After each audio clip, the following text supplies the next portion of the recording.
Olá, você tem aproveitado bem o seu tempo? Aliás, você consegue dimensionar o valor do tempo, a preciosidade que é o tempo?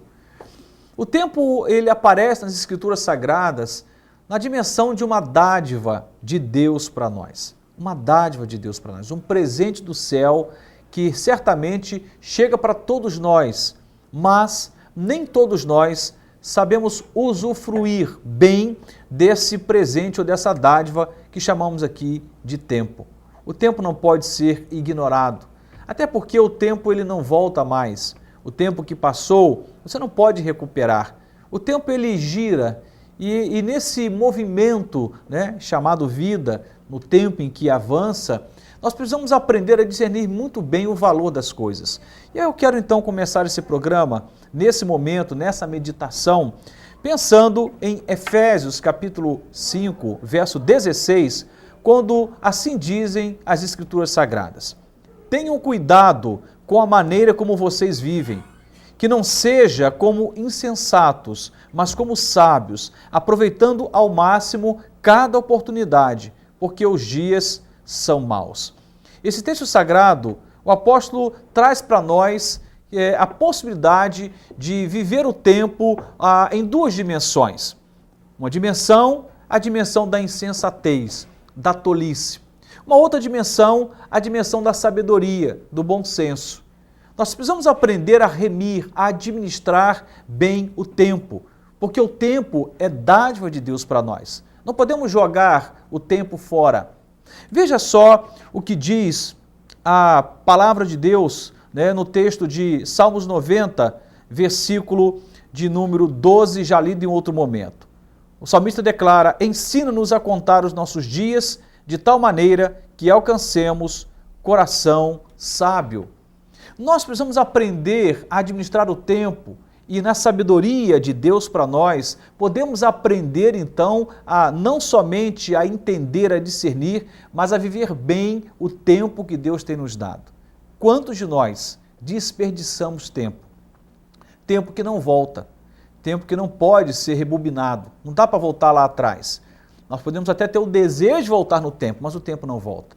E há, na verdade, um princípio espiritual por trás do tempo. O tempo é como um crédito de Deus para nós, é como um voto de confiança de Deus para nós. Há um pensamento oriental que diz o seguinte: só existem 2 dias no ano que nada pode ser feito. Um se chama ontem e o outro se chama amanhã.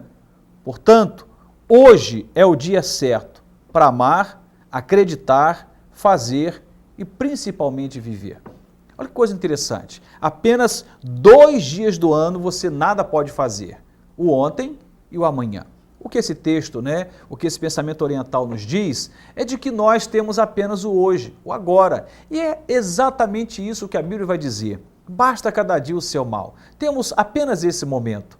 E quando nós desperdiçamos o tempo, acreditando que temos todo o tempo do mundo pela frente, podemos nos surpreender com o fim da vida aqui, ali, logo na esquina. E de repente não vai dar tempo nem mesmo para avaliar o desperdício que foi feito ao longo da vida.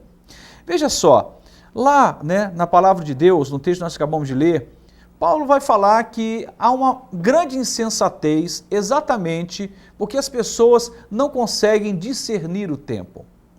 E por conta disso, vão viver como loucos, como insanos, como inconsequentes.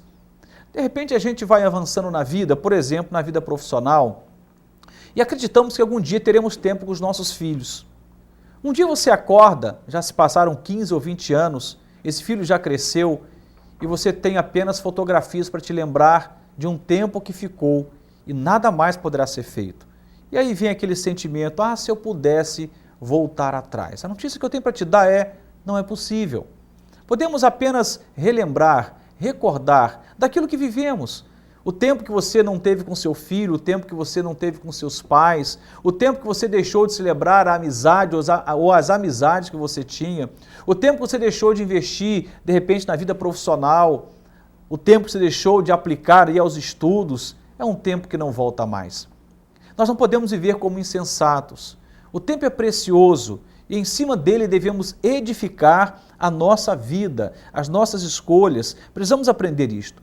Lúcio Sêneca afirma algo interessante sobre o tempo. Diz o seguinte: nós mostramos-nos ingratos em relação ao que nos foi dado por esperarmos sempre no futuro, como se o futuro, na hipótese de lá chegarmos, não se transformasse rapidamente em passado.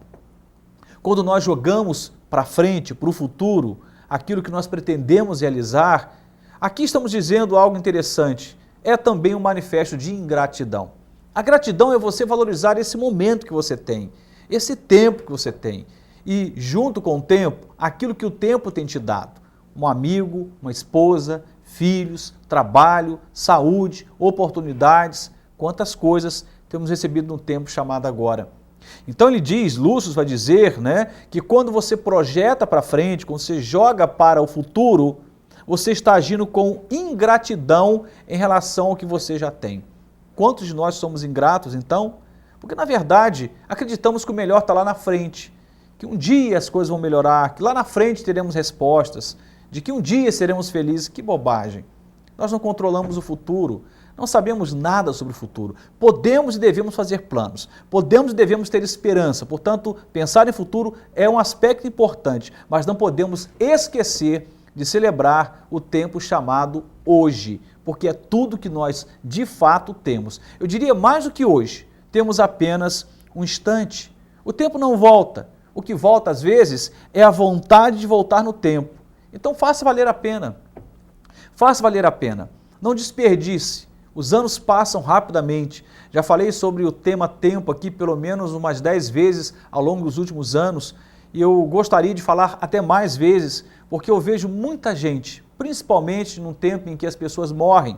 Eu frequento muitos velórios como pastor dando assistência familiar e quantas vezes vejo lágrimas sendo derramadas e aquelas lágrimas, elas estão denunciando ali remorso, estão denunciando culpa, tristeza, angústia por não ter vivido o que deveria ter sido vivido no tempo que era possível. E aí não dá para voltar mais. Aí só dá para lamentar em cima daquele que se foi, um pai, um irmão, até mesmo um amigo, não dá mais para voltar. O tempo ele é implacável, ele tem vida própria, ele segue viagem, ele não obedece comandos. Não adianta você falar para tempo, ele não para, ele segue. Portanto, não viva debaixo de insensatez, não seja tolo, tola, peça sabedoria a Deus. Peça para que Deus te ajude a contar os seus dias, a fim de você alcançar um coração cheio de sabedoria para viver e viver bem.